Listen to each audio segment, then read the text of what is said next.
Welcome, sir, and welcome to everyone. Uh, Welcome to the session organized by Tides Business Incubator. So today we are here to learn the nuances of the art of pitching from Professor Dhruv Nath. So we have been organizing various events in the past, but the format earlier has been on more on an open discussion platform, though we had some closed room discussions as well. But today we'll have an exclusive session for only the founders of the startup, because we have felt that somewhere we have a need for an effective and impactful pitching to various stakeholders. So Tides has been organizing various boot camps, accelerator programs, and running various programs in partnership with government and corporate agencies. Before I let Professor Dhruv Nath take over the session, I'll just briefly introduce him. Professor Dhruv Nath is a professor at Management Development Institute, MDI, Gurgaon. He's also an angel investor and a director with Lead Angels Network. In the process, Dr. Nath has mentored over 50 digital business startups, in which you can count as Trivon, MyCute Office, Quaco, Bellita, Planet Superheroes, Grey Meter, and AHA Taxis. So, unfortunately, not Flipkart and Byju's. Yeah. Okay. AHA Taxis is co-founded by one of the IIT Roorkee alumni. So he is also a part of the mentor network at Tides. Amit. No, he's IIT Delhi, Amit Grover. No, he's from IIT Roorkee. No. Amit Grover is IIT Delhi. He's Amit. Amit is from IIT Delhi, my best friend. Okay. Yeah. Okay. So Professor Nath I know he's my junior. He's about 20 years junior to me. I ragged him. Okay. No, actually, he is my batchmate from school. So we both belong to the same city, and he went to IIT Delhi and I came here. Okay. So Professor Nath has earlier spent 20 years with NIIT, where he launched and headed several new initiatives such as the National Institute of Sales and LEDA. His last assignment at NIIT was creating and heading NIIT's e-business practice as senior vice president. Dr. Nath has been a consultant to the top management of several organizations such as Glaxo, Apollo Hospitals, Gillette, Nestle, Indian Oil, Bajaj Auto in their strategic use of IT for business. He's also conducted various top management programs in e-governance for the Prime Minister of Namibia and the Chief Minister of Delhi. So I must tell you that after I conducted these programs, the Chief Minister of Delhi died, and the Prime Minister of Namibia, where I conducted a program, he lost the election. So you know how effective these programs were. So that's the beauty of starting up. After the many failures, you meet success. So I would say that. So Dr. Nath has written various books published by McGraw-Hill publication. He has a BTech in electrical engineering and a PhD in computer science, both from IIT Delhi. And he has recently released a book on funding your startup. So I hand over the session to Professor Dhruv Nath. Okay, great. Thank you, Manish. So you'll allow me to share my screen? Yeah, I can. Yeah, sure. I can, yeah.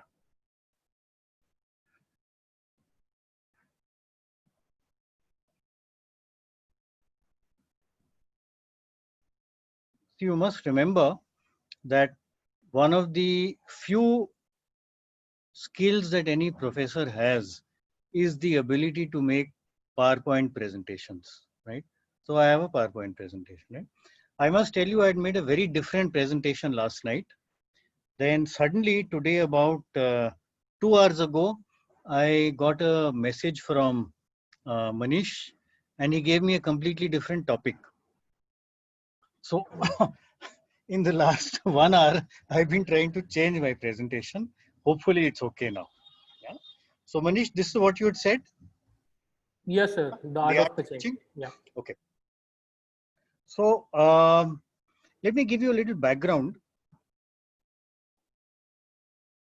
Manish has mentioned that I am with Lead Angels Network, which is one of the premier angel networks in the country. So we organize angel funding for startups. And I've been in this for about 6 years. what we have realized over the past so many years is that there are many startups who understand technology well. There are many startups who understand business well. But one thing which people generally do not understand is this whole business of funding, pitching and funding, right? So what I plan to do today is I thought I would share with you one case. And by the way, the case I've taken is AHA Taxis. Have they already presented it to you? Are you aware of that case? No? Okay. No. So I'll share that with you. And that's a startup which I had invested in. So I'll take you through their journey and we will try and learn from there what it is that creates successful startups and what investors look for and therefore how to pitch to them. All right. So that's broadly what I plan to cover. So, by the way, this is the book that Manish was talking about, Funding Your Startup and Other Nightmares. It is basically about lots and lots of stories. And whatever I'm sharing here is from this book. So, this is about AHA Taxis. What these guys wanted to do, and AHA Taxis launched about 5 years back approximately. They were into the space of taxis for outstation travel. Just give me 1 minute. I'll close the window because there is some construction going on here and it's a little noisy.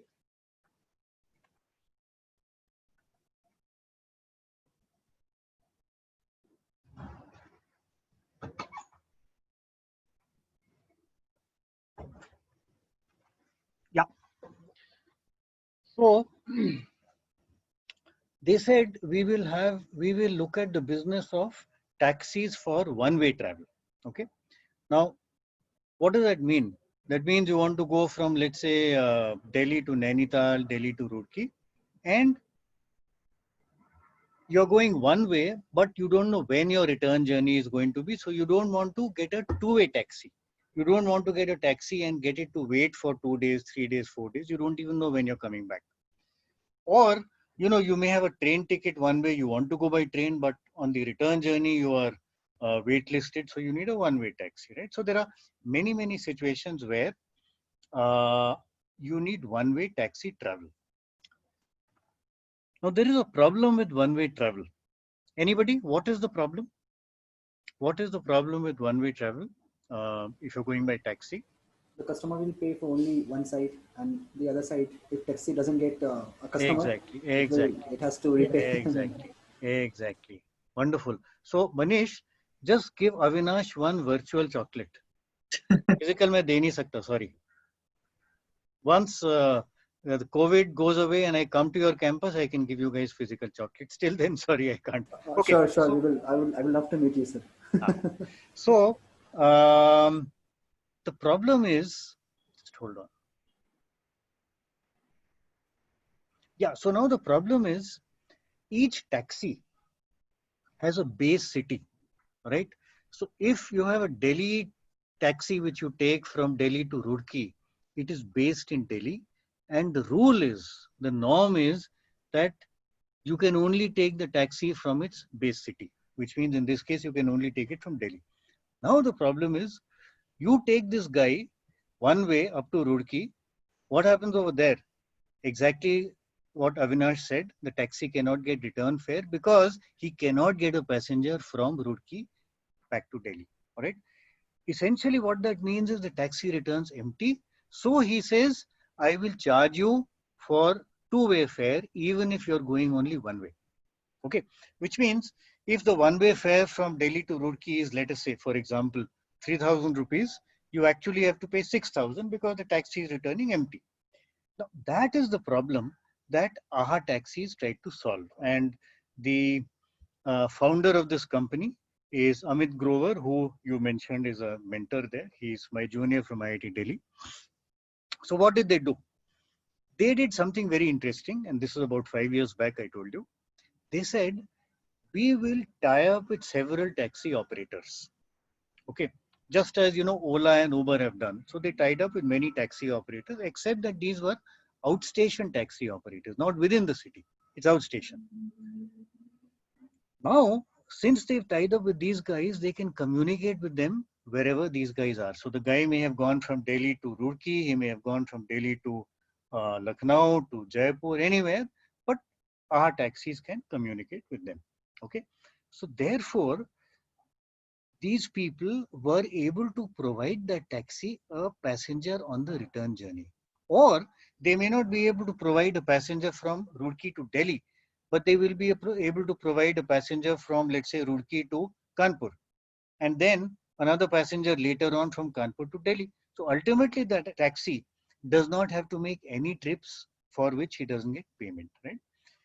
Because of this, the taxi guy, he says, okay, I am willing to charge you only one-way fare because you are in most cases ensuring that I am able to get a fare on the way back. AHA taxis, what they did was very simple.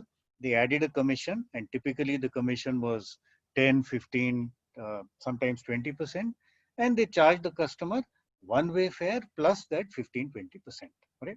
So basically, AHA taxis is solving a very major problem for the customer, where the guy wants to travel one way. Now he only has to pay one way. Earlier he had to pay two-way fare. So far we are okay. So now let's understand the process. And I'm explaining the process to you because you'll see the process actually can lead to success or failure of the company. So let's look at the process.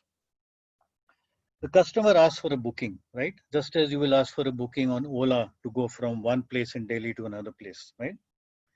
Now, AHA Taxis has a lot of data based on the past, okay?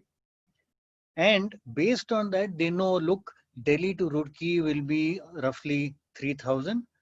To that, we'll add our 15, 20%. So we will charge you 3,500, right? So they charge him that much.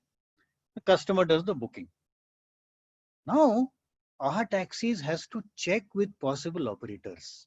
And by the way, I am giving you the process as it existed about 4 years back, right? This has changed, and I'll share with you what change has happened. So AHA Taxi will manually check, which means somebody in their office will call up potential operators who operate in this area, or they will send SMSs. Sometimes, the guy will not respond to his SMS, so they will phone up. So after this manual calling up, AHA Taxis allocates a taxi, all right, and gives it to the customer. Now, you must understand one important thing. Of course, the rates could vary depending on seasonality, weekend, etc., etc.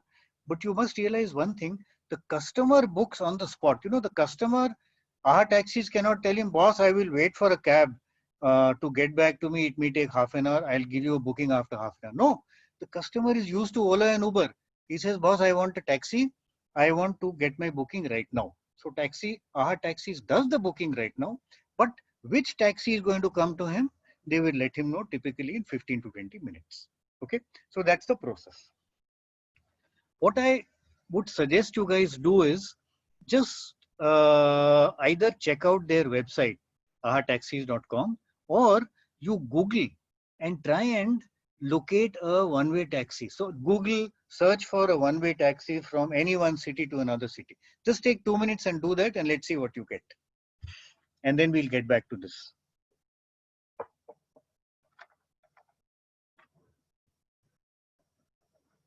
But don't book it. I can't get you a refund.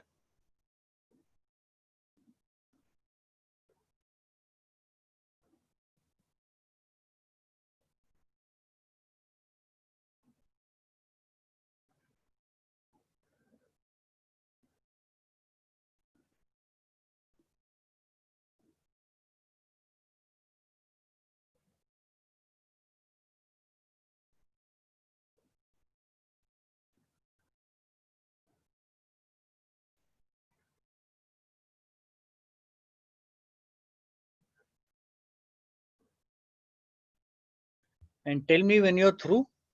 Shouldn't take you more than a couple of minutes.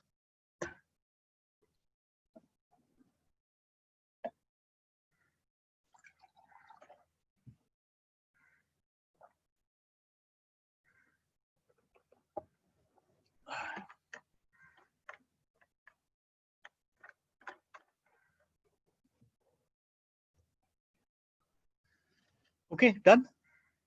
I can only see Avinash. So Avinash, are you done? You're on mute. So tell me, are you guys done? Shall we move? Yes. Yeah. Okay. Yes, Good. yes. Good. So some of you may have seen AHA Taxis somewhere. Some of you may not. But Right. typically, very often you will get in Google searches AHA Taxi coming up. By the way, sometimes you will not get AHA Taxis, but you Make My Trip, right? And AHA Taxis has a tie-up with Make My Trip, where Make My Trip books the taxi for you, but the back end is done by AHA Taxis. And that, in fact, has led to a very major surge in their business. Okay, so now what I want to do is I will share a few more details about AHA Taxis a little later. But what I want to spend some time on is, can we, from this example, arrive at a framework for a successful startup? AHA Taxi is a successful startup, right? So can we evolve a framework for a successful startup? And I must give you a little background here. So I have personally spent time mentoring lots of startups, probably about 100 or more. And I have a colleague who's the CEO of Lead Angels. He's also done that. So what we did was we studied all these guys. We looked at all those guys which were successful and all those which were failures. All those which were able to get funding successfully, all those which were not able to get funding, right? And from this, we created a framework which we found that the successful guys followed and the unsuccessful guys very often did not follow, right? And that framework is called persistent. And I'll just explain what this persistent is. And by the way, this persistent is the framework we have used in our book. So let's understand this framework now.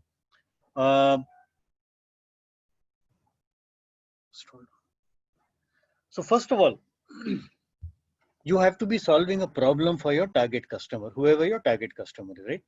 Now, if you look at AHA Taxis, clearly they were solving a problem because the customer was paying two-way even when he wanted to go one way. Now he only has to pay one way. So they're saving him money, which means they're solving his problem, right? Very, very important. If you're not solving a problem, no customer will stay with you, and definitely no customer will pay. Second, what's your earnings model? Okay, which means where are you getting money from and what are your costs? Over time, at least, can you make sure that you're profitable, right? Are you getting revenues from the customer, and are you able to reduce your costs in such a way that the revenue minus cost is positive, right? So in this case, obviously, the revenue was very positive. Cost, I will not talk about right now. Revenue was positive because the customer was paying for every trip, and AHA Taxis would make that 15-20% commission, right? Third, what's the size of the market? Okay, very, very important, and incidentally, very important for the investor as well. Tell me, why is it important for the investor to look at a large market size? Anybody? Can you tell me? Anybody would like to just switch off or get back from mute and tell me? Yeah. Hello. Yeah, Akash. I think the investor looks for to understand the earning potential of that business, the problem the startup is solving. That's why it looks for the size of the market. Yes, you're right, but there is some very major thing beyond that. What is that? Anybody? I think they want to earn a huge chunk of money. That's the reason. Might be one of the reasons. So does everybody else. Okay, so you're absolutely right. So hold on, let me explain. So firstly, no startup wants to become a tiny, stagnant startup where the revenue does not go beyond 10 lakhs, right? No, obviously not. Why the hell are you creating a startup in the first place, right? So every startup wants a large, growing business. Look at the investor's point of view, and it's important to understand this. See, why is the investor putting money into your startup? He is putting in money because he wants to make money, okay, as Avinash said. Now, he will buy shares in your company, let's say at a valuation of 10 crores, okay? And he wants to sell his shares at a higher valuation, hopefully at a valuation of, let's say, 40, 50 crores, right? Now, there is some other investor who has to invest at that valuation of 40-50 crores for the first investor to exit? Because till the next investor comes in, the existing guy cannot exit, right? Because the next investor has to buy out this guy's shares. So that guy also wants growth. He buys at 50 crores. He wants the valuation to go up to maybe 200 crores. So every investor who comes in wants growth, because if he doesn't get growth, he will not get a solid financial exit. Every investor wants growth, and that can only happen if you have a large enough market size. If you have a small market, at some stage, the investor will say, boss, I'm not willing to invest. So the earlier guy will not get an exit, right? So size of the market is one very, very important thing that any investor looks for.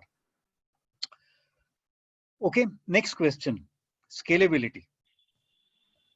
Not only should the size of the market be large, but you should have a startup which is highly scalable within that market, which means you should be able to grow in that market, and you should be able to grow rapidly, not slowly, rapidly. Okay, the way, let's say, Byju's has grown, or the way Flipkart has grown, or the way Ola Cabs has grown. Okay, now just step back for a minute, look at our taxis, and that's why I shared that case. How scalable is the business model of our taxis? Can somebody tell me? I think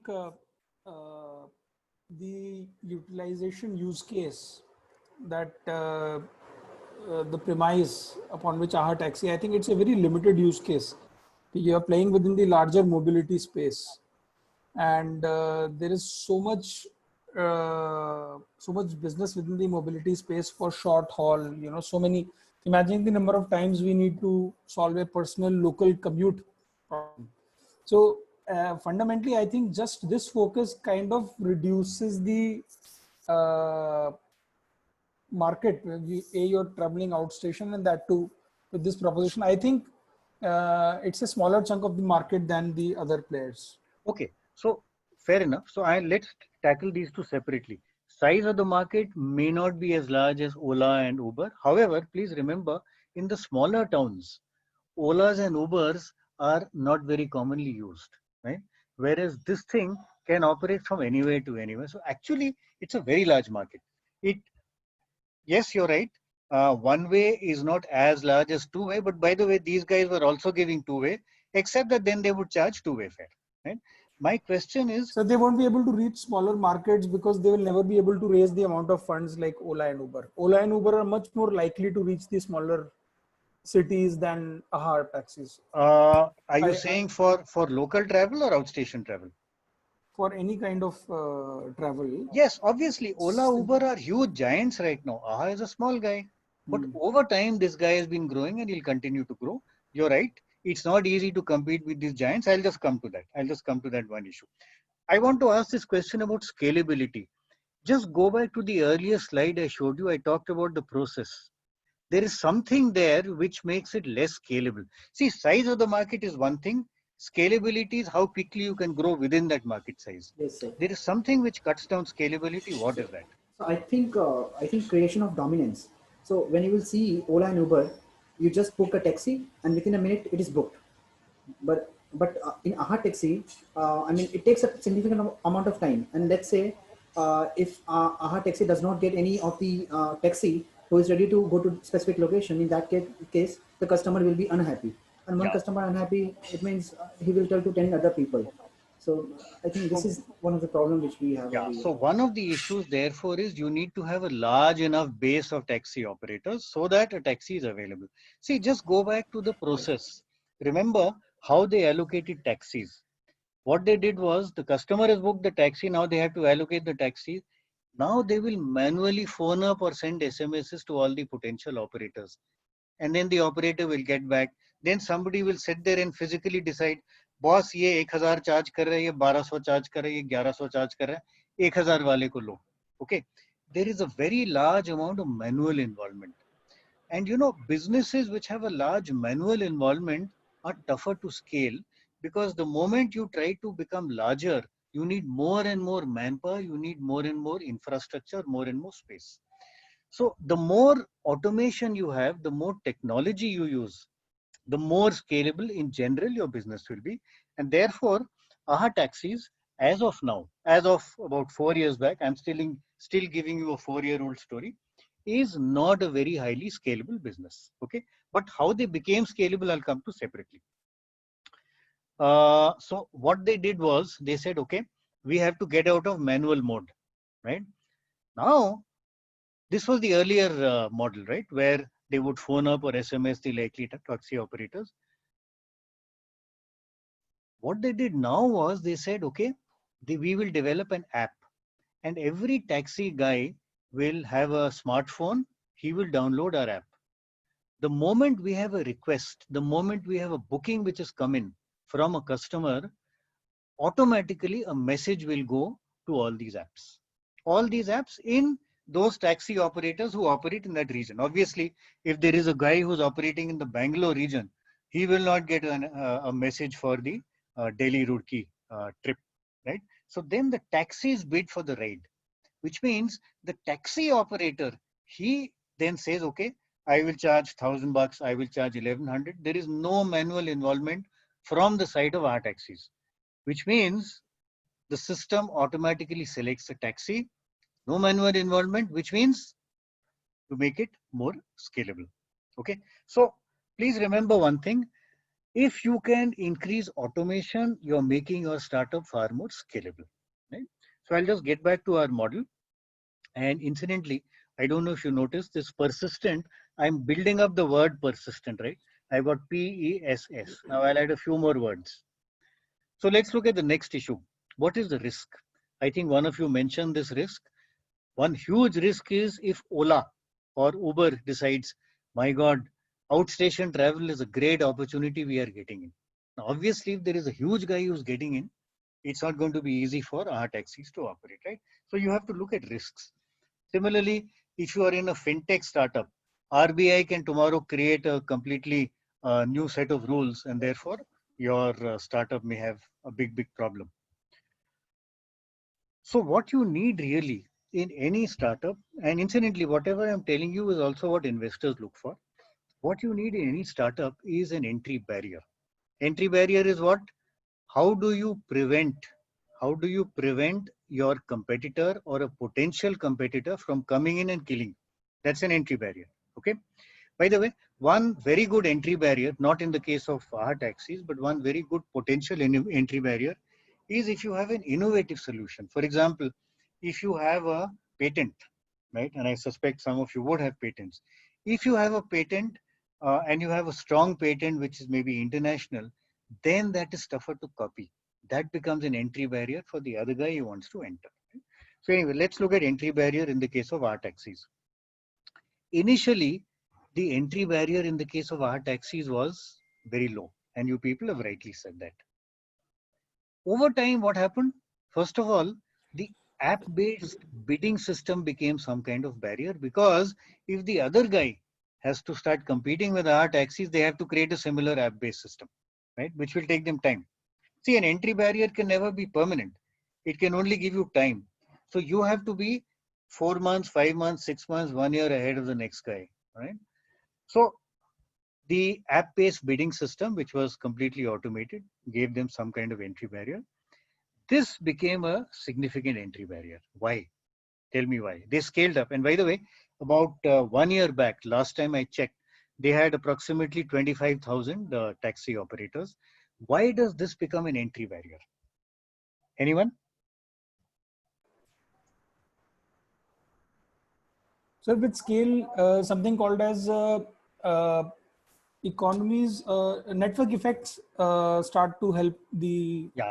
See, that's a nice piece of jargon. Can you be specific in this case? Yeah, I'll tell you.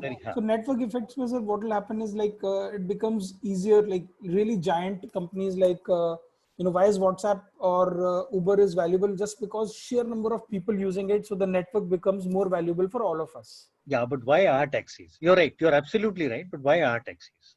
Even in our taxis, it as you keep scaling up the things at the back end with that amount of scale, it becomes operationally easy. Okay, so you're saying the overheads as a proportion of the total cost come down. Is that right? That's one guess. And then secondly, I don't know, maybe also from the customer end, there will be some benefits if they've really scaled up, you know. Yeah, so let's look at the benefit. There is a huge benefit here. See, the benefit is, suppose a customer wants a taxi from, let's say, Gwalior to name any other city. Let's say Gwalior to Raipur. Okay, that is Madhya Pradesh to Chhattisgarh. He wants a taxi from there to there. If the number of taxis that the AHA Taxis has is small, the customer may not get a taxi on time because they're all occupied, they're all booked. But if he has a large enough base of taxi operators, then he can almost always ensure that the customer gets a taxi. So the customer says, boss, every time I book our taxis, mujhe mil jati. It doesn't get cancelled, right? And that's a huge benefit. So scaling up means the next guy who's going to be competing with AHA Taxis will need to scale up to an equal number of taxi operators so that he also ensures that whenever the customer wants a taxi is available, right? So that becomes one entry barrier as you grow with time. And the other thing, of course, which happens is the brand. You know, you talk to a friend, boss, मैंने यहाँ taxi लिया, अच्छा, experience कैसा था? हाँ जी, बहुत बढ़िया था. चल यार, मैं भी लेता हूँ, right? So the brand becomes an entry barrier. And by the way, the entry barrier usually builds up over time. When you start a business, unless you have a patent, you normally do not have an entry barrier, unless you have a very solid product which you spent years in creating, right? Typically in the service industry, the entry barrier builds up over time. Okay, so that's about entry barriers. And notice now we are building up the persistent framework. So I've got some 2 or 3 others left. What do you do if the market is crowded? So in the case of our taxis, outstation taxi is a huge crowded market, right? Because you know every colony will have some local taxi stand, and there the guy will say, "हाँ जी, आपने कहाँ जाना, हम ले जाएंगे आपको." But they ask for two-way fare. One way, there is nobody who is willing to take you. So that is a smaller niche, a smaller segment of the overcrowded outstation market. And therefore, if you have a crowded market or if the market has large players, right, then you identify a large enough niche. And our taxis did that because they looked at one-way travel. Finally, what is the final proof of all this? We have created all these things. We've discussed all these things. What's the final proof? You may have a great earnings model. You've taken care of risk. You've taken care of entry barrier. You're solving a problem. You're scalable. Final proof क्या है boss? धंधा आ रहा है कि नहीं? Customer pay कर रहा है कि नहीं? धंधा आ रहा है? Are you actually growing? Are you getting traction? Right? So that is your final proof, which, by the way, investors look for. And incidentally, there is one more thing which I'll use to complete the persistent framework, which is, I haven't mentioned one thing. What is that? Team. Sorry? Team. Absolutely. Team. Who said that? Avinash? Manish. Manish एक virtual chocolate अपने आप को दे दो. वो छोटा KitKat नहीं देना, बड़ा कार्टन देना. ठीक है जी? Okay. So why? And team is especially the founders. And if I have time, I'll share some examples of very good businesses where the founders were not okay. And incidentally, these founders were incubated at IIT Delhi, and they were engineers. So maybe the story will, you'll appreciate the story. So anyway, if you look at the first letter of each of these now, right? Start with P. Persistent. That's your persistent framework. So what we have done is we have created this framework. Again, we have not created it. We basically looked at what successful startups are, what is common, and what is common to those guys who fail. Right? And we found in our last many years of dealing with startups that typically the good ones follow this approach. Okay. Incidentally, there's another thing, which is the English meaning of the word persistent. What does that mean? You got to go on and on and on. You got to have patience. Because if you want to become a founder, it's not a 9-to-5 job. It is not a 9-to-9 job. It is a 24/7 passion. And incidentally, if you don't have passion, you will not be able to be persistent. So you need to be passionate about creating whatever you're creating. And I think overall, other than these 10 things which are a part of persistent, it is the English meaning of the word persistent which becomes critical. Okay, let me just take a glass of water. 1 minute.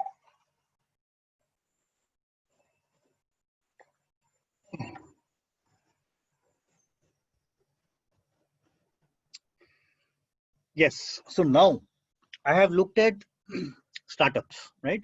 Now let us look for what investors look for. What do investors look for? Anyone? All of you or many of you, I guess, would be looking for funding. What do investors look for? Good founders, I think. Was exactly the same thing. So you must remember the investors and the founders ultimately want the same thing. They want the startup to succeed. They want the startup to grow. So they're also looking at persistent startups, right? You want to be successful, create a persistent startup. The investor wants the startup to be successful. He will look for a persistent startup. And by the way, our taxis has got 2 rounds of funding. And finally, they were bought over. There was a strategic takeover by, I don't know if you're aware of this, Ebix. You're aware of Ebix? Ebix Cash. It's a very large group in the US. And they had also bought out Yatra. But then there was a problem because of COVID. So Yatra has backed out. But now our taxis is a part of Ebix Cash, right? And if you look at, if you find our taxis on the internet, you'll see our taxi is a division of Ebix Cash. So it's actually got very, very major successful investors. Okay, so now Manish wanted me to spend a little time on pitching to investors, right?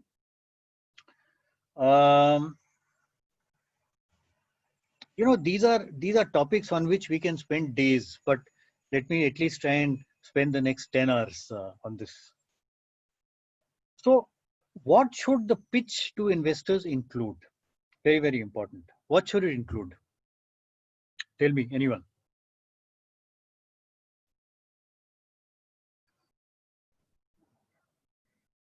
What should the pitch include? Has anybody pitched to investors so far? What should it include? So the market size. Market size. Competitive advantage. Competitive advantage, yes. And what is the problem and what are our solutions? Perfect. Perfect. And yes, other can be like what basically numbers, key numbers जो होते हैं business के. ठीक है. Like where we are. So basically, boss Rajat, what are you sharing? Persistence. Boss, this is the problem I'm solving. These are my entry barriers. This is the size of the market. I'm very scalable. This is how I will tackle competition through my entry barrier. And this is our team. And these are the risks. That's what investors look for. So when you're pitching to investors, you have to create what we call a persistent business plan. He has to see that your startup is persistent, right? That's number one, most important. Second, you have to, I think Rajat talked about numbers. Yes, you have to show projections. What has happened so far and what you expect to happen. Now, I must tell you one very important thing. And I will tell you the story from my personal experience over the last 6 years. When you pitch to investors, you will have all kinds of guys sitting on the other side. You will have some guys who are businessmen, some guys who are angel investors. You will have some chartered accountant. The chartered accountant, hai na? Is any one of you a chartered accountant, by the way? No? Okay. So chartered accountant, hai na? He will pick up one cell of your Excel. Ke boss, isme gadbad lag rahi hai. But generally, see, the problem is you must remember that projections for a startup are actually quite meaningless. They're quite meaningless because you never know what's going to happen. I mean, you are running a fintech startup. Let's say you are running a startup where you're doing payments, online payments, and suddenly RBI comes up with a rule which says you will not charge MDR. MDR is the merchant discount rate, the percentage that comes to the company, with the bank which manages the card. Suddenly your business model is gone. So you must remember, for startups, it is very, very, very difficult to project the future, and therefore investors do not look for specifics, but what they look for is, are you able to understand the environment? Are you able to understand the competitive environment? Assuming your assumptions are correct, is there a reasonable chance that you'll grow, right? So they will not be looking at, the last level of paise and rupees that you will earn, but they want to understand whether you have an understanding of the market or not. And if your assumptions are correct, are you likely to grow at a decent pace? Whether it is twice that or half that, frankly, the investors don't even know. Even the founder doesn't know at this stage, right? So projections become very, very important. Extremely important. What does ask mean? What is ask? How much money you're looking to raise? How much are you looking for, right? And very important, what will you do with it? Because no investor will say, boss, यार तू ये पैसे ले ले, चल ठीक है मेरे से 2 crore ले ले, ऐश कर, जो करना कर. कौन investor बोलेगा ऐसे यार? The investor will say, boss, I want to see, is it going into marketing? How many people are you going to add? Is it going to be building technology? What is the additional technology? Are you going to be using it to build scale? So what is it that you're going to be using with this money? And therefore, what happens to your projections because of the money we are putting in? Very, very important, valuation. This is a subject in itself. I have not planned to cover this, but if you have questions, we can tackle it during the question hour. So my opinion is that startups should never talk about valuation from themselves in any discussion with investors. Yeah, so let me put it like this. I think the best approach is for the startup to say we are flexible, and then it depends on the level of interest. Again, let me look at valuation later.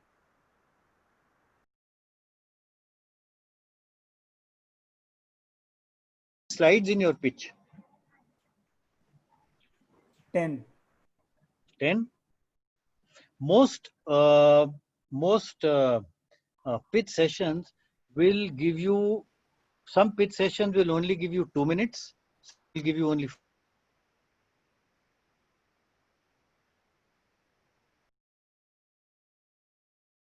But you must remember one thing, very, very important. If you make a long presentation with lots and lots of detail, lots of text, what do you remember out of this? Suppose you were to listen to a presentation like this, what will you remember? Nothing. You agree? You remember nothing. Why? Because the presenter is going on and on and on, giving more and more and more details, right? A lot of it is irrelevant to the investor. And the unfortunate part is you have made your pitch, okay? You wanted to convey something, but since you had too many things to say, the investor goes away with something else. So you wanted to say X, the investor goes away thinking, acha, yaar uska to Y tha. And therefore you lost your opportunity. Okay. So you must remember communication, and basically pitching is communication, right? Is not what you say. It is what the listener receives and therefore remembers. And you must also remember, no listener can ever remember too many things. They can only remember a few key things. And I will come to that concept now. I will call it the concept of WICOM. And again, this is also from the book. What do you think WICOM stands for? If somebody read my book, you will probably be aware of this. If you haven't, can you guess? Okay, let me explain. What you know matters. What you know matters. That's a good idea. That's a good idea, Amit, but it's not that. It's what's your key message. ठीक है? ये किसने बोला था? अच्छे दिन आने वाले हैं. किसने बोला था? Prime Minister Narendra Modi in his 2014 election campaign. Whatever, every place that he went to, whether he went to Bhopal or Chhattisgarh or Tamil Nadu or wherever he went, he would try and localize the pitch, the election pitch. But उसमें 2-3 बार ये message जरूर आता था, अच्छे दिन आने वाले. And finally, what did the audience remember? हाँ यार, मोदी जी आएंगे तो अच्छे दिन आने वाले, right? That was his WICOM. What's my key message? What's your key message, right? So Modi's key message was अच्छे दिन आने वाले हैं. Who said this? Obama. Obama, when he was campaigning for his first presidency. Yes, we can. And again, people started, acha haan yaar, Obama says yes, we can. And that they remembered, right? So he could say lots of things, but that one thing people remembered was, yaar, we can. Yes, we can. Okay, na? Maggie 2-minute noodles, what do you remember?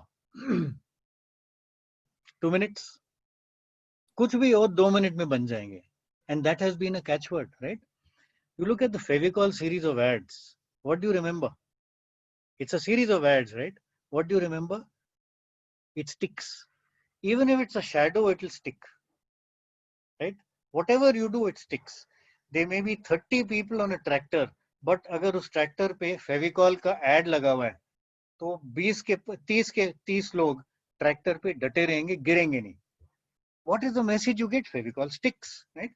So, you know, the important thing is you have to ensure that your key message goes across to the investor, because that's what he should remember. Not what he thinks the key message is, but what you think you want him to remember, right? I will, and by the way, your pitch should revolve around this. Okay, so why do we say Vikram? Because people cannot absorb too many concepts. So don't make that mistake ever. You have to decide what they should absorb, and that should be your Vikram. And incidentally, there's another way of saying the same thing. I like this saying. It says the main thing is to keep the main thing. What is the last line? The main thing. As main thing. बहुत बढ़िया. अरे यार, आप सबको chocolate मिलेगा. ठीक है boss?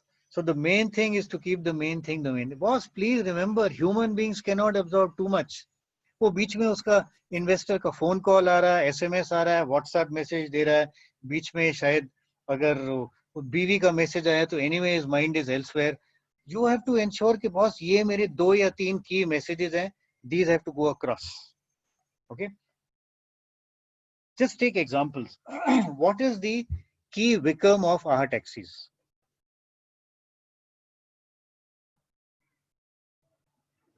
What's the key Vikram? Why should investors invest? One-way trips at one-way fares, large demand. Okay, that's your Vikram. Okay, now let me ask you. I have made a presentation to you guys right now. What is my key Vikram? What's the one key message I want to put across?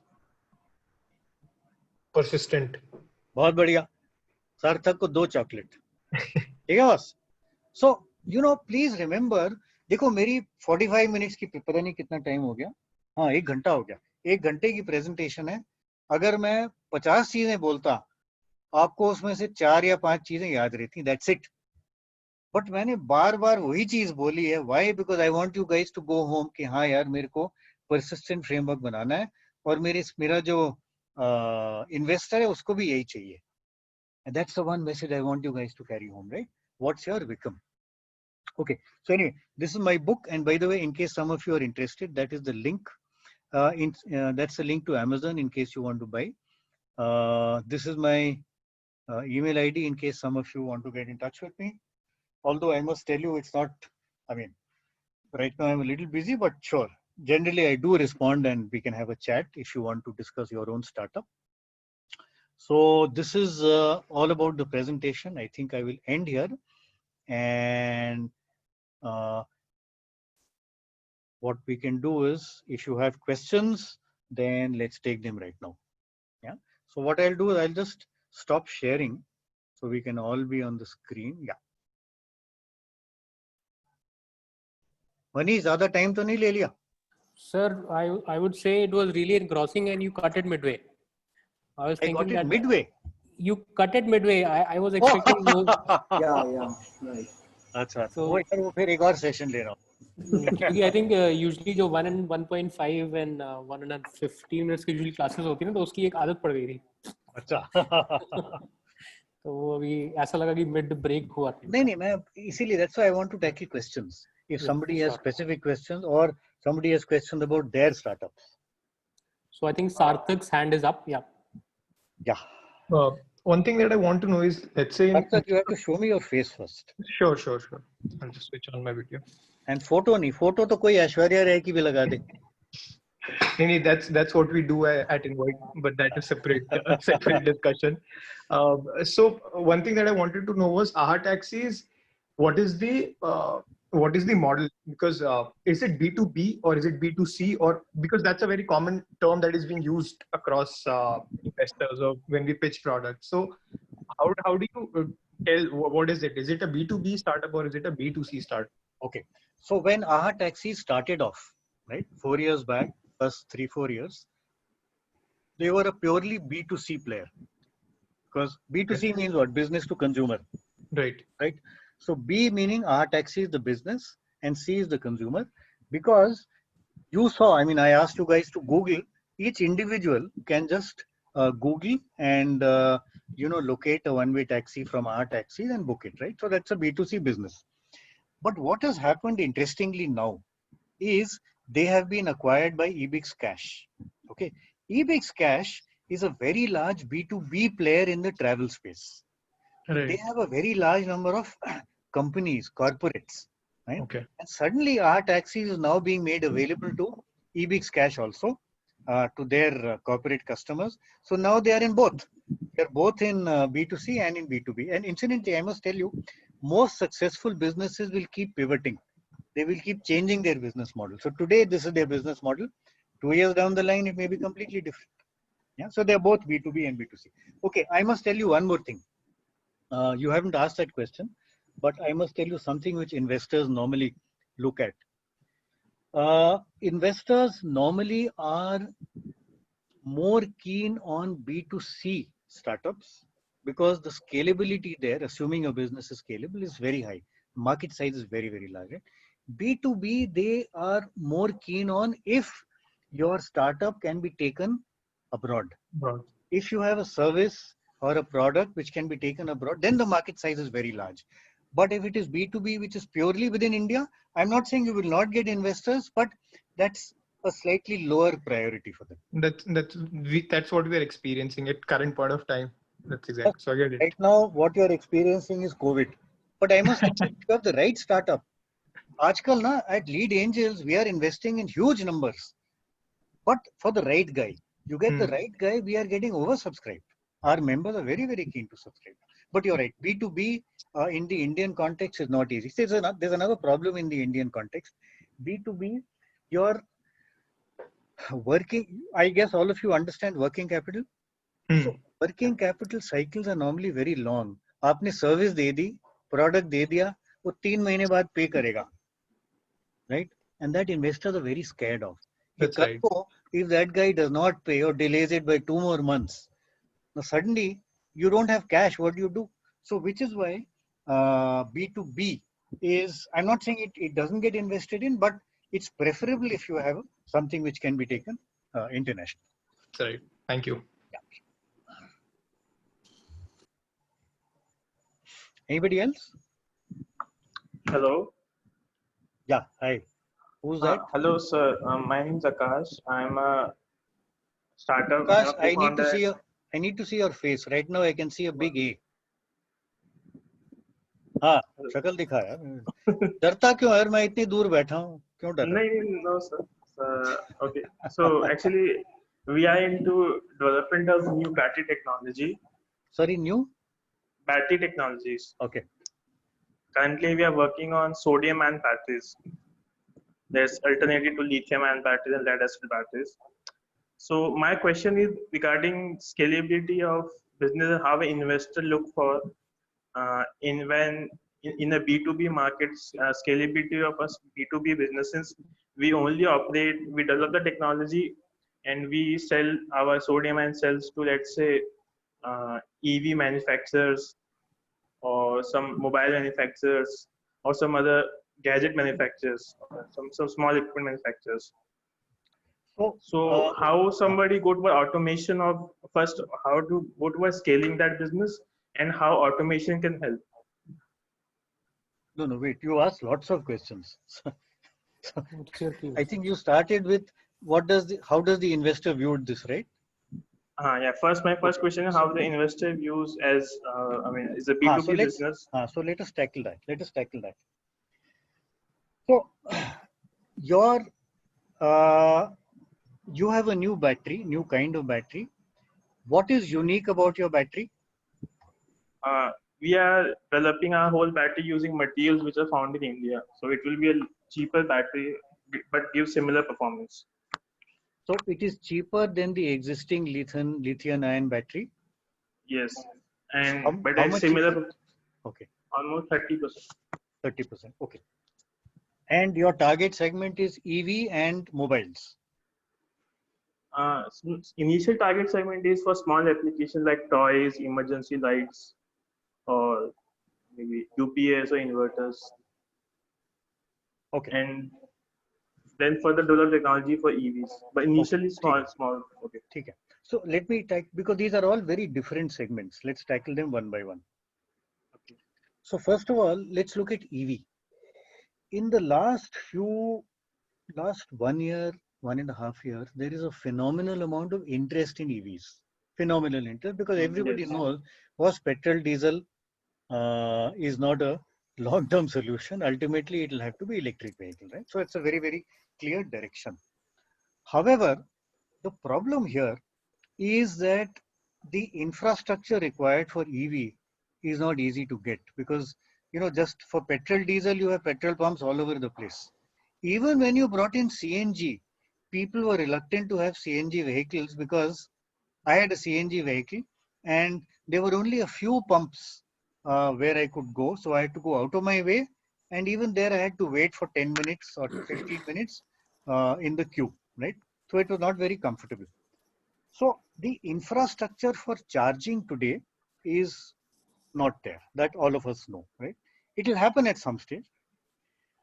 All auto manufacturers are looking at EV as the next big thing, but that next big thing on a reasonable scale is some years away. It is not in 2 years, it is not in 3 years, it's not in 4 years. It's probably 7, 8 years, 10 years away when you will have scale. The problem is, जो investor है ना, दो type के investor होते. There is one guy, I presume all of you have heard of a guy called Ratan Tata or Narayan Murthy, कि हाँ boss, I am going to invest in India's future. मैंने पैसा immediately नहीं बनाना, but I am going to invest. Ratan Tata will do that, right? But the typical angel investor, and I assume you guys are looking at angel investing, he says, boss, I don't know when this will come. It may be 8 years, 10 years away. I am not willing to wait for 8 years. I want a business which I know is going to grow rapidly in the next 3, 4, 5 years. 3, 4, 5 years, I want my exit. Right? So the problem is the investor. These kind of investors, and most investors are in this category, their time frame is not so long term. It will not be 8 to 10 years, 12 years, right? So it's very unlikely investors will be interested in this. Yes, you'll get some guys, but then those are the guys with a very long-term horizon. The other interesting thought is rather than getting a financial investor, you get a strategic investor, which means you tie up with a guy, you tie up with, let's say, Mahindra and Mahindra. So Mahindra and Mahindra may buy a 30%, 40% stake in your business. Paisa wo dal denge. You will not have a funding problem, right? And they will also help you with their R&D. They will help you to grow. The biggest advantage is you will have a captive market because then whenever Mahindra produces electric vehicles, right, the batteries will come from you. So in such a situation where, the common investor does not want to invest in something which is so far away, but it's attractive, there it is normally better to go in for a strategic investor like Mahindra or like Maruti or maybe a mobile phone manufacturer, since you're talking of that. The other thing I must tell you is, and this is a slightly gray area right now, I must tell you, generally investors are more comfortable investing in non-hardware companies. And I'll tell you why. Because at least so far, hardware was much cheaper when it came from China. All right, because of the volumes, the volumes of the scale, right? What will happen to that is not very clear. Right now, we don't know, right? Whether, the government will push up customs duties so much or they will ban, let's say, mobile batteries from China or EV batteries from China. We don't know. But that's one bit of uncertainty which investors look at. So I would suggest in a thing like this, it is probably best for you to go in for a strategic investor rather than a financial investor. See, the financial investor is the guy who wants to make money in 4 years and get out. The strategic investor is the guy who wants you to be a part of his business. Like Ebix Cash bought out our taxis because they said, boss, hum travel business mein hai, outstation taxis, now this is a part of our business, right? It's like Infosys buying up, let's say, a SaaS provider. That's part of his business, right? I invest in a SaaS provider. It's not a part of my business. I don't have a business. I am investing because I want to exit at a profit in 4 or 5 years' time. So I would suggest in a thing like this, it is probably better for you to go to either a strategic investor or, guys, there are these big family offices. Azim Premji ka family office hai, Narayan Murthy ka family office hai. These guys have very, very long-term views. You could look at these guys, they would probably be interested. But the common angel investor, I call him the Aam Aadmi angel investor, although it has nothing to do with Kejriwal. So these are guys who typically will look at more short-term investments, 4 to 5 years.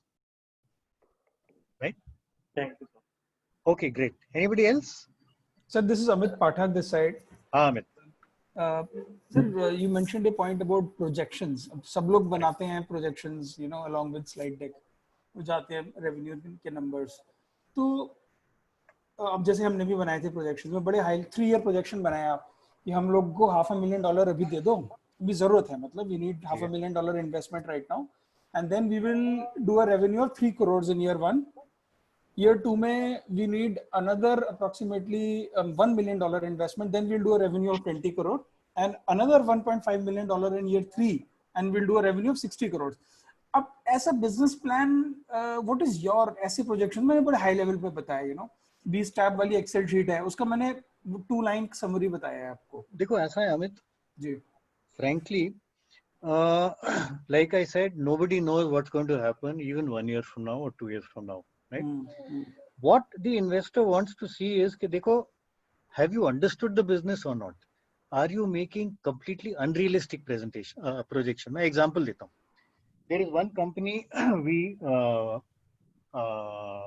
did not invest in finally. And by the way, the story is in my book. We did not invest in it. Are you aware of what a wedding gift registry is? Wedding gift registry क्या होती है? नहीं? Okay. अच्छा, किसी की शादी नहीं हुई यहाँ पे? नहीं हुई होगी यार, कुछ की तो हुई होगी. नहीं हो रखी है सर, शादी तो है. कुछ लोग उदास लग रहे हैं, शादी मनीष तो उदास लग रहा है, शादीशुदा होगा ना. Okay, anyway. So wedding gift registry क्या होता है बॉस? जब शादी होती है ना, कुछ सेंसिबल लोग तो कैश दे देते हैं, ठीक है, but there are many people who give gifts. अब गिफ्ट में प्रॉब्लम ये है कि भाई कपल को क्या चाहिए और तुम क्या दे रहे हो, उसमें मिसमैच है, ठीक है, पहली बात. सेकेंडली, सब लोग कहते हैं अरे यार हमको ना, हम एक कॉफी परकोलेटर देंगे, और उनके पास 8 कॉफी परकोलेटर आ जाते हैं. शायद एक चाहिए, एक भी नहीं चाहिए, बट 8 आ गए, राइट? तो this is a complete waste. तो वेस्टर्न वर्ल्ड में, in the US, in Europe, UK, there is a very interesting concept. What they do is they create a wedding gift registry, basically a portal, ठीक है, website. उस website पे जो couple शादी कर रहे हैं ना, वो अपनी प्रेफर्ड गिफ्ट्स की लिस्ट डाल देता है, ठीक है. End of course, so the portal will give options कि भी these are the gifts available through us, and they will select out of these कि हमको इसका एक चाहिए, इसका एक चाहिए, इसका एक चाहिए, वगैरह वगैरह. फिर they will send e-cards. अब e-card में एक hyperlink होगा. That hyperlink will point to this page, this couple's page on the wedding gift registry, right? उसपे उसका URL है. Now the guest clicks on that, goes to the couple's page and says, अच्छा इसको क्या चाहिए, क्या चाहिए, क्या चाहिए. Oh, he wants a crockery set. ठीक है यार, हम इसको crockery set ले देते हैं, right? Couple is happy, and these guys have bought something which is useful, right? So that's a wedding gift registry. So this is not common in India, and there are many reasons why it's not common, but I won't get into that right now. So these people had come and presented to us, and we said, look, how many weddings do you have this year?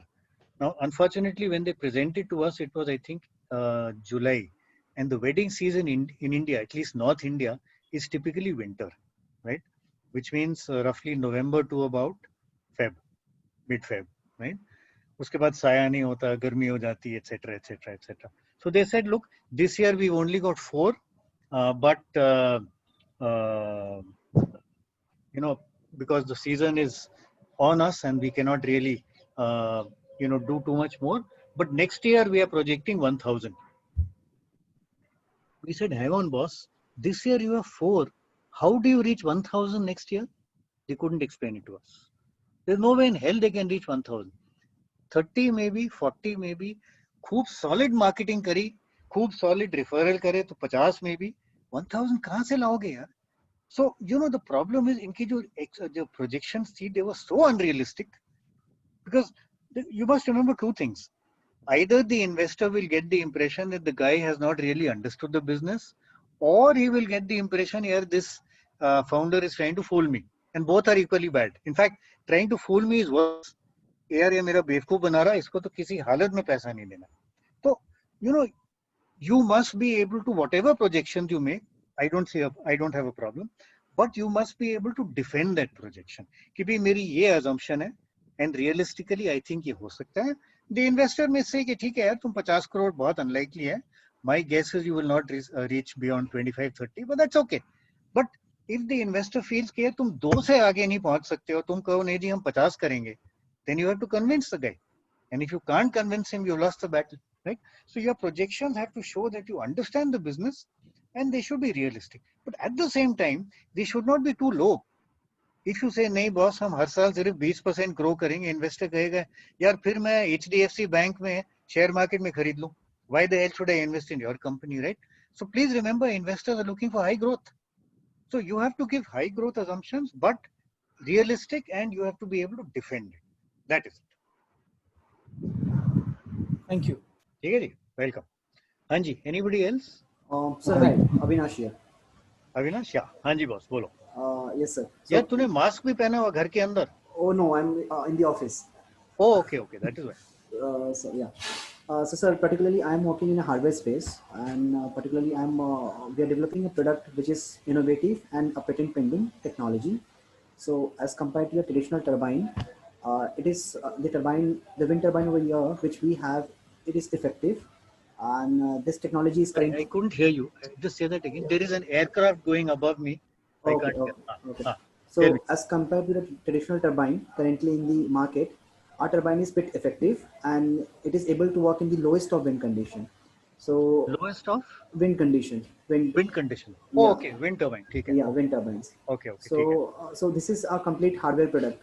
So one side is this, but on the other side, as you rightly mentioned, hardware startups is a bit difficult where investor would go into or would put their money. So in that case, what should be our approach? So, okay. So I have 2-3 comments. Yeah. First of all, alternative energy is a huge opportunity worldwide because everybody knows, boss, या तो हम electrical में जाएंगे या हम renewable में जाएंगे, which is wind, solar. Right. So the opportunity is very, very large. I think in your case, it is not a hardware problem. In your case, the issue is right now government policies because the problem is, see, people who set up wind stations, right? Or they set up solar power stations. They have to sell that power, right? What has happened, unfortunately, is over the last few years, a lot of state governments have backtracked, have gone back on the power purchase agreements they have made from these guys. Right. So that is the problem. So the problem in your case is not hardware. I think in your case, the opportunity is very large. Okay. My suggestion to you is, see, at some stage, the government has to change these policies. There is no choice. They have to change these policies. At that stage is probably the right time for you to approach investors, number one. Number two, remember, if you're going to be manufacturing on a small scale, see, first of all, you have to remember, are you a designer who will keep designing better and better products all the time? Are you a manufacturer? Are you going to brand and sell? Right? Now, if you're going to manufacture, then if you're manufacturing on a small scale, your cost per piece, cost per unit is going to be high. Right. Okay. तो बड़ा आदमी है तो बड़े turbine बनाता है, वो कहेगा जी मैं छोटे बना लूंगा. सीमेंस बोलता है कि मैं बना लूंगा यार, क्या आप L&T बोलता है, right? So I think your best approach in this case would be to tie up, look at a strategic investor, which is what I had suggested with the other guy. I forget who it was. Yeah. So you look at a strategic investor. It could be a guy like L&T. It could be a guy like maybe Suzlon. Although Suzlon right now is in trouble. so Right, sir. they are not likely to invest. Or you look at a guy like Siemens or ABB, because everybody knows this is the way to go. ठीक है ना? This is issue number one. You're talking of wind turbine, right? Yes, yes. Only wind turbine. Yeah. The other interesting possibility, I don't know, wind turbine आपका जो है, see, just as you have these micro generators, micro hydro generators, do you have micro wind generators? Yes, we have a micro wind generators that can be fitted just at the backyard of your house. A 1 Boss, kilowatt. that is a huge opportunity. I think that is a big opportunity, and that's a B2C business. That's a B2C business, and you're not dependent on government, Right. going back on your power purchase price, because now it's like installing a solar panel on top. Right, right. Okay. The only thing you have to remember is that for this, the locations would be very, very critical, because you'll only look at those locations where there is a lot of wind. Yes, yes. So I don't know where that will be. Maybe coast. Right, sir. Maybe Right. coast, maybe the mountains. Right. Right. A. B. Your cost of setting this up will have to be at least, I mean, the economics has to be similar to or better than solar, because solar is fairly popular. Right, right. If you can do that, and if you can do a B2C business around this, then I don't see a problem, because then, see, what you're doing is you're not just manufacturing and selling hardware. You're manufacturing the hardware, you're setting up the entire system. So you take up a turnkey contract. ठीक है ना? You set up the entire system and you maintain it. उसका एक और advantage है, in the long run आपको regular revenues मिलते जाएंगे. Right, sir. I would suggest you look at that and B2C, because depending on the government, you don't know when this will change. See, देखो power में हमारी country में ना बहुत problem है. It's a political issue. Right. Power, यार हम free power देंगे या हम ₹1.5 से ज़्यादा नहीं charge करेंगे. अब क्या कर लोगे? That is the problem. But if you are going direct to the consumer, then I think it's a huge opportunity. Okay. Yes. Planning for that. Yes. Haji boss. Anybody Yes. else? Yes, sir. Hello? Yes, sir. Sorry, Hello, who's sir. that? I'm Rajat. Rajat. Ha, Rajat. Yes. So, sir, I'm running a two-wheeler rental company with the name of Ride Ovaiko, and we are having good catch in the North India. And post lockdown, there is a sharp increase in the market and the requirement of the vehicles because of the personal distancing. So the office employees, those are going to, they are preferring to rent for the monthly rental or the quarterly rental. So I have a question regarding the valuation piece. So as of now, we are also trying to raise some funds. So some of investors asked like these valuation numbers. So what are the factors those consider the valuation of a company like us? Okay. How we should actually calculate the valuation? Okay, so I will give you a slightly general answer, because I will need to spend a little more time on your company to give you a little more accurate valuation. See, valuation, and I think somebody mentioned that, Amit Shah, I think he mentioned that. Chala gaya Amit? He's not there. Amit is there, yeah. He's there, yeah. He's there, but he's hiding. Okay. So, well, valuation, first of all, you must remember that valuation has no formula. Okay. Now, I assume all of you, or at least some of you, are aware of formulae for valuation, discounted cash flow. Are some of you aware? No? Yes. Yeah. We have Okay, Rajat is aware. Okay. So typically, for companies, how do you decide valuation? Normally, see, valuation means what? What is the valuation at which the investor will put in money? At what value will you buy the shares of your company today? Okay. What is the investor looking for? Basically, is looking for, in the future, every year, will you be able to generate higher and higher profits? Okay. Are you going to be able to generate higher and higher cash inflows, cash flow? पैसा आएगा, right? उसको लेके formula बनाते हैं, and there is a term that we use called discounted cash flow. I will not get into the exact formula, but that is what people use. Okay. Now this is okay for HDFC Bank. Why? Because HDFC Bank, it is growing at some 18-20% per year, and the profits are likely to grow by this, so you can project for the next 3 to 5 years कि भी इतना profit होगा, therefore आज इसकी valuation है. You can do the same thing for Hindustan Lever कि भी 12 to 13%. how do you project the future profits and cash flow of a startup? Because most startups do not have revenues right now. Many startups are loss making right now. Okay. So how do you project the next 3 years and say, boss, mere actually agle 3 saal mein na, I'll get 5 crores, then 15 crores, and then 45 crores, and this much will be the profit. Nobody knows. You may have to pivot 6 times in this period. You may shut down completely. You have no idea. So the problem is, these formulae that are there for valuation depend on the past. You need to have a past which you can project into the future. HDFC Bank has a past. For many years, it has been growing at 17-18%, and you can say, this is likely. Hindustan Lever has been growing at 8 to 12%, so it's likely. And so also all these other companies, TCS, Infosys, etc. But a startup, you have no past. You may be in prototype stage, okay, and you have no profits. So how do you project? So which is why for valuation, for startups, there is no formula. And everybody agrees to that. There is no formula, right? What people normally use is thumb rules, right? And there are lots of thumb rules. It again depends. It varies from industry to industry. So one thumb rule is, can you look at other startups in a similar kind of business? What have they been valued at? So maybe yours should be similar. But the difference is, firstly, you don't know who are the other startups in the same business. And, investing in startups is a very, it's a very opaque business. See, stock market में आपको पता है HDFC bank कितना कमा रहा है, कितने में शेयर खरीदा. Startup में क्या पता है कितने में पैसा डाला. It's an estimate, right?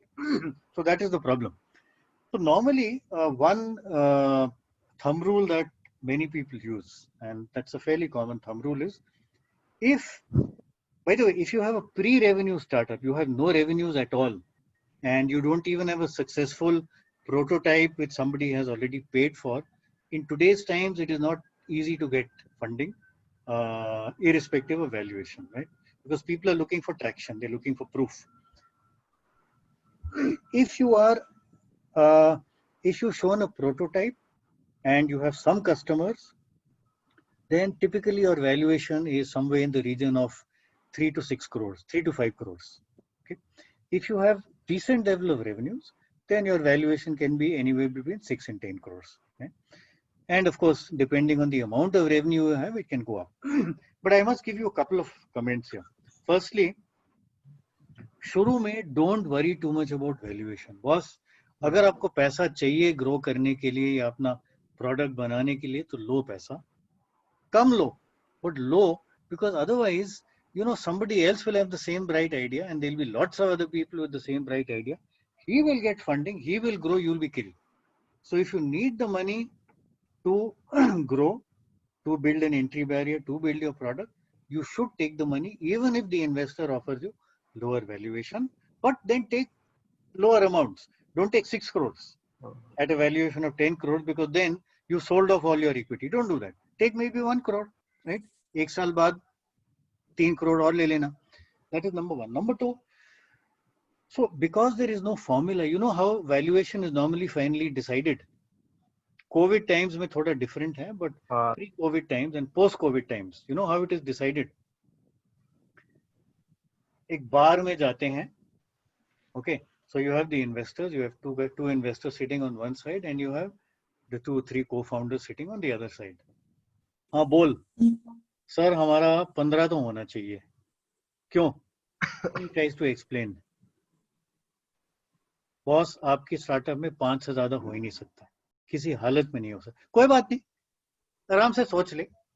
Okay. So, negotiations go on, and finally, hopefully it comes to an end. They shake hands over a mug of beer.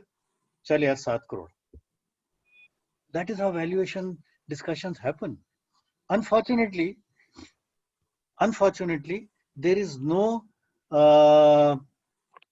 formula. Yes, there are guidelines. I give you one guideline, and it will vary from industry to industry, which is why I don't want to suggest what Rajat's valuation should be.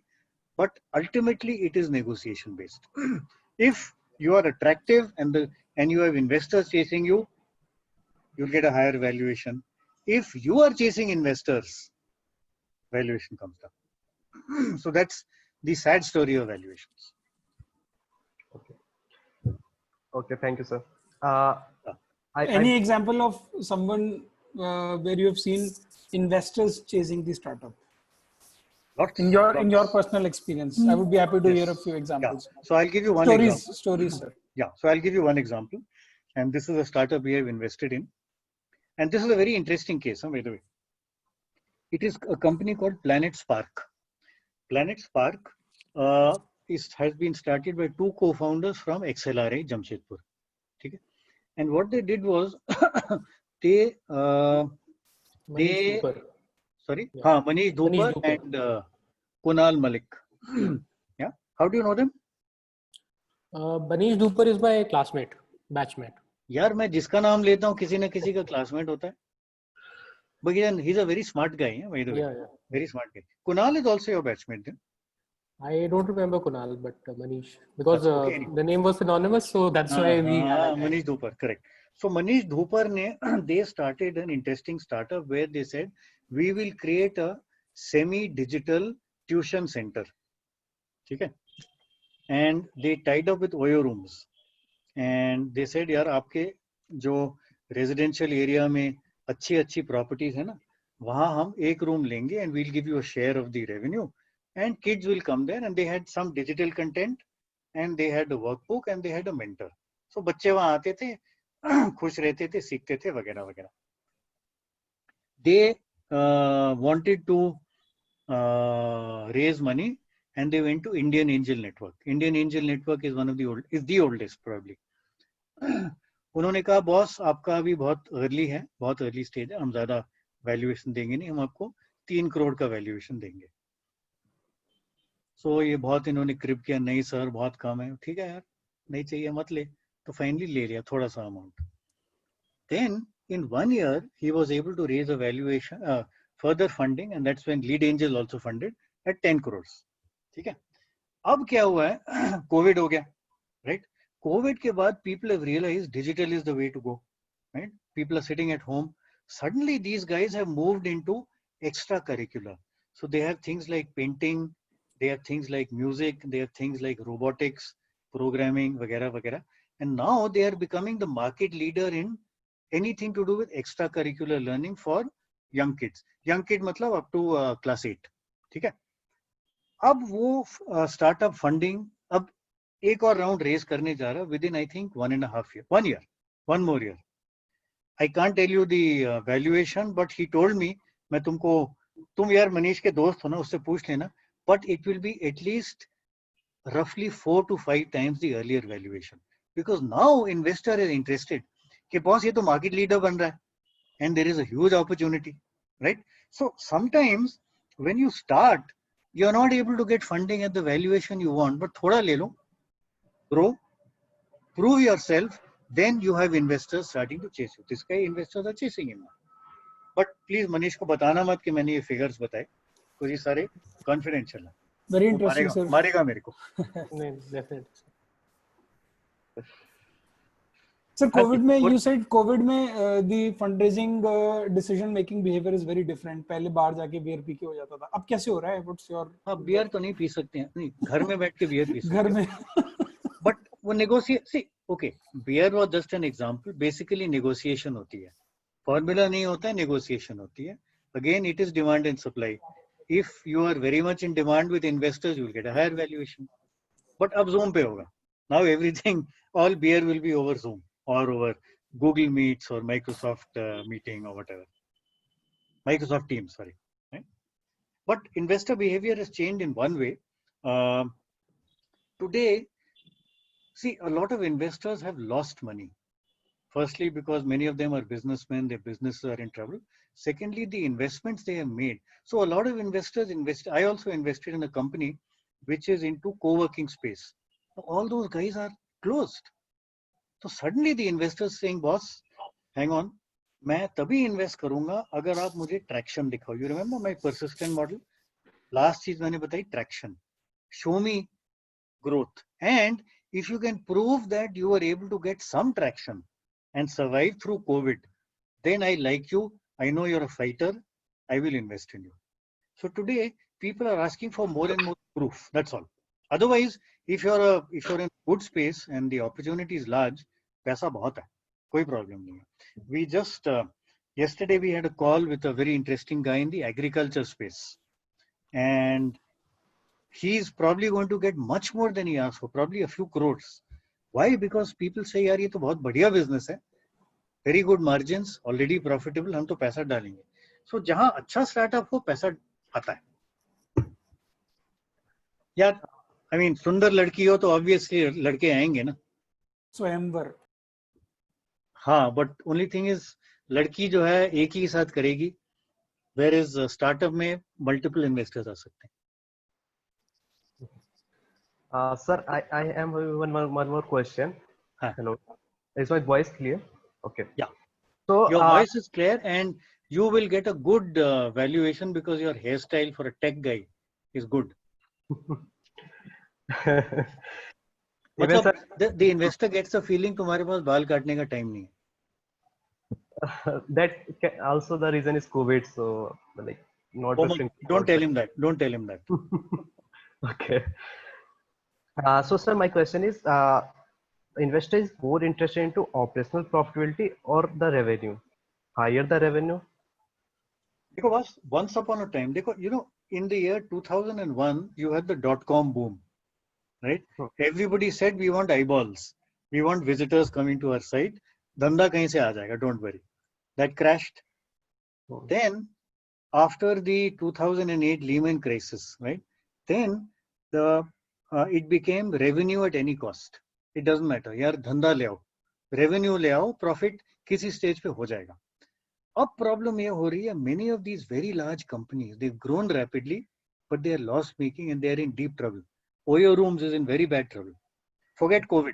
Even before COVID, they were in bad trouble. Grofers has been in bad trouble. Okay. What was the other guy who was delivering? Big Basket. Sorry. Uber Eats.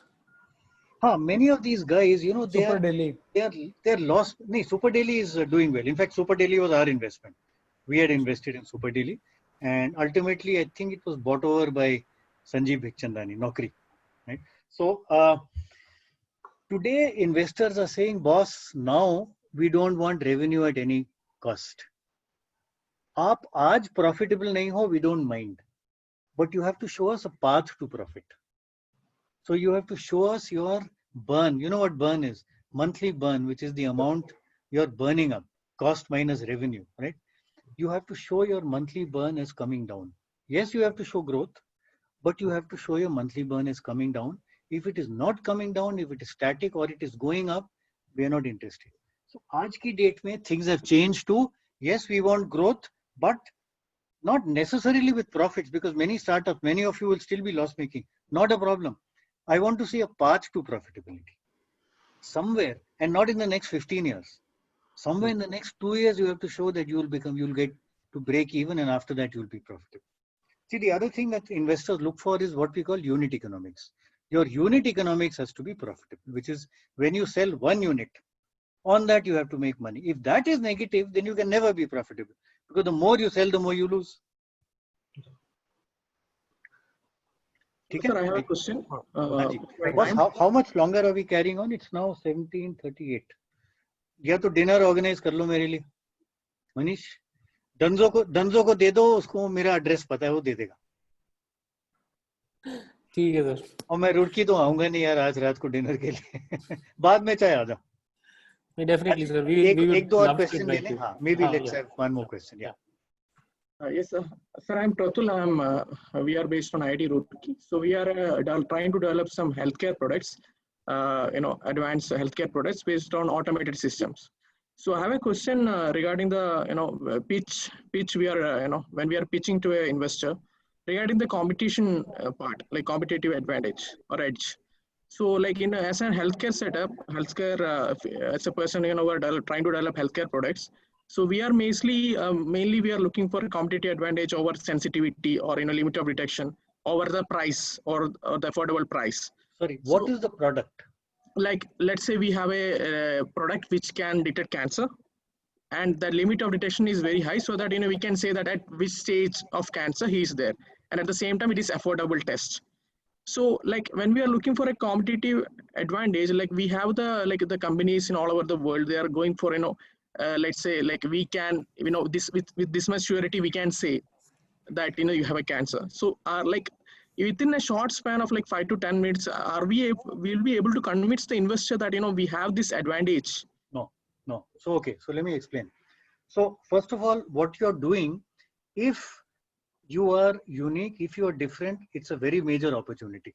And today, health and any technology to do with health is a very it's a very attractive space for investors, because health is becoming very, very important, right? So it's a very big opportunity. In 5 minutes, there is no way in hell you can convince the guy, and there is no way anybody is going to put in 10, 20, 50, 5 lakhs in 5 minutes. I mean, people will not even give you 5 rupees in 5 minutes. What are you talking about? But in those 5 or 10 minutes that you have, you got to create an interest. So I'll tell you the process that we follow at Lead Angels, right? You will get a 15-minute chance to make your pitch. Okay. Once you made your pitch, then there will be questions. So you get another 10 minutes. After that, and by the way, we are giving 15 minutes, but many places give only 5 or 10 minutes. That's okay. After that, is there enough interest? That is the question we ask, right? So if there are sufficient number of investors who are interested, then somebody, 1 or 2 people will be appointed, and those guys will study your startup in great detail. Okay. So we cannot invest based on 15 minutes. They will spend time with you. They will talk to your customers. They will talk to potentially your competitors. So this process can take maybe a month, right? Could take longer depending on the kind of startup you are. And once they have done that, then they will share the analysis with all the other angel investors in that network, right? And then they will answer questions. You as the founder will be called to answer questions and so on. So basically, 1 or 2 or 3 people will study your startup in great detail. They'll have lots of calls with you. They'll ask for lots of data, etc., etc. After that, they will take a decision to invest. But even then, they will still have to do what we call accounting and legal due diligence, which means, have you submitted whatever documents you had to submit to the Ministry of Corporate Affairs? If you are profitable, have you filed your tax return? Are you a private limited company? Is there an agreement between the founders of the company? Is there a founder agreement? Because very often what happens is co-founders fight, and then we are stuck as investors, right? So is there a founder agreement? So these are the things we will check with at that stage. So normally, from the time you make the presentation to the time you actually get money, it takes about 3 to 4 months normally, right? And that is the time that the investors spend a lot of time studying your startup. So those 5, 10, 15 minutes you have is basically to create a first cut level of interest. Hey, boss, is this worth pursuing?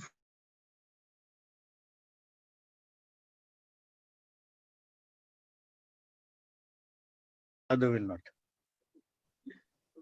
Your chacha mama will not. Definitely. Can we have one last question? Or if everybody is hungry, I'll also leave. Sir, myself, Dr. Shivamohan Reddy. Yeah. Hi. Yeah. So I'm a faculty over here. So I had a startup. I just recently started a startup. The thing is, we are working on the conversion of waste to the valuable materials. And we had multiple products actually, but right now we are focusing only on one simple product, that is like all-purpose nano biodisinfectant, which could be used for multiple purpose, right from your fruits and vegetables to all kind of non-eatables, or like all kind of surfaces also. So this is one major part that we are converting from our waste. But we had another big plan, or like which we have already patented one. This also have been patented, and we have also patented one thing where we are converting the waste into energy, and at the same time we are getting this kind of this as a nanomaterials also as a byproduct. Now, when I'm going to if I want to pitch, So the pitch, I mean, the investors are asking up like, do you have conducted any pilots plant studies or not? Now, if you want me, I mean, if I have to pitch any investor, so this is quite often I have observed with 3 of 4 competitions or with the discussions with 3 of the 4 investors. So they pose me this question like, do you have this pilot plant studies or not? So now how to get like, the funding for this pilot plant thing, and how to make convince to the investors like, if you fund me, then I would be able to show you the reliable results, and with the kind of economy, or like, with the kind of projections that I will be looking at. Because at the micro scale, I showed that like, we have shown the economics, everything is perfect. Like, for maybe, I would say maybe 100 grams, I was perfect in my lab scale. I mean, with all kind of economics, all kind of things that we have done. Now, how should we pitch it in for this kind of a startup, or like, for this kind of product? Yeah. See, so first of all, the typical financial investor, I told you, angel investor, VC, he will look for proof. There is no choice, right? He will look for proof. Except you may have, like I said, those few guys like Ratan Tata who say, oh, this is very good for the country, I'm willing to put in money. But it's not easy to reach Ratan Tata, right? Or Narayan Murthy or similar people. I would suggest in your case, what is the kind of money, how much money do you need?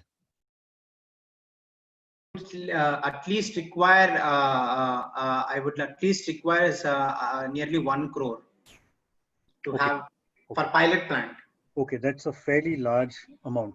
I think, for a thing like this, today, investors are not likely to put money in. This typically, you will have to start looking at government grants, right? Okay.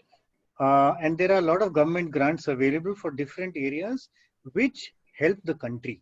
So, for example, I know anything to do with health, there are grants available from an organization called BIRAC. Yeah, true. Okay, BIRAC, right? Similarly, you guys are in Uttarakhand. I know this KVIC, okay, Khadi Village Industries Corporation. One of them I was listening to. He says, we can give you loans. Again, it's basically loans through a public sector bank, but it has to be loans which benefit people. So, for example, if you're doing waste management, they may be interested, right? So, essentially, I think you will have to identify, either you go to these kinds of investors, not the kind who want returns in 4 years and who are looking for proof, or you have to look at, these government organizations which give you grants. There are also some investors which are called impact investors, right? Which means they are not only looking at returns, they are looking at doing good work for society, right? So if you're doing waste management, that's a very good thing you're doing for society. You'll have to look up some. I know of one impact fund in the country. It is called Avishkar. Yeah, Avishkar. You can look it up. Avishkar, it's an impact fund. So they work in socially good projects, right? So you'll have to look for others. This is the only one I know of. But you'll have to look for these sources. Typically, conventional angel investors, VCs, will want a pilot before they invest. Okay. Thank you. Sure, welcome. Okay, so Manish, या तो breakfast organize करो या बंद करें? Yeah, sir. So I think I